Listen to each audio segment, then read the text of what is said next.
Hello, I'm Simon and this is Maeve, who unfortunately has hiccups just now, so we've paused our walk momentarily just so she can recompose herself. You'll be fine, won't you? Quick tip for you on public speaking while I'm here. Pace of speaking. People generally talk too fast. 130 to 160 words a minute is around the average that I can find from various bits of research that I've done. Radio presenters and podcasters ironically speak quicker than that, which, considering a lot of the time that's an audio only format, you'd expect to speak slower so that people can absorb more of what you say. If you're in a presentation and you're speaking more formally, generally to a larger audience, you want to cut that speed down, sometimes as low as 100 to 120 words a minute. That allows you to think a little bit more ahead, allows you to consider where you might put emphasis, where you might pause, and it allows your audience time to absorb what it is that you're saying.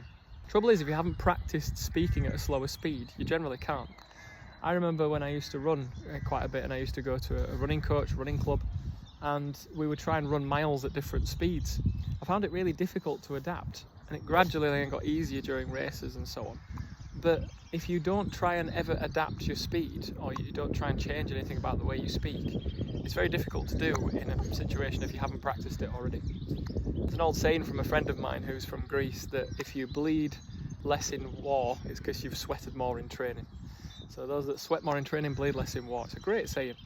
If you give yourself uncomfortable practice to do, like reading out loud to yourself, slowing down, putting emphasis on words, breathing with punctuation, chances are you're going to do better in your presentations.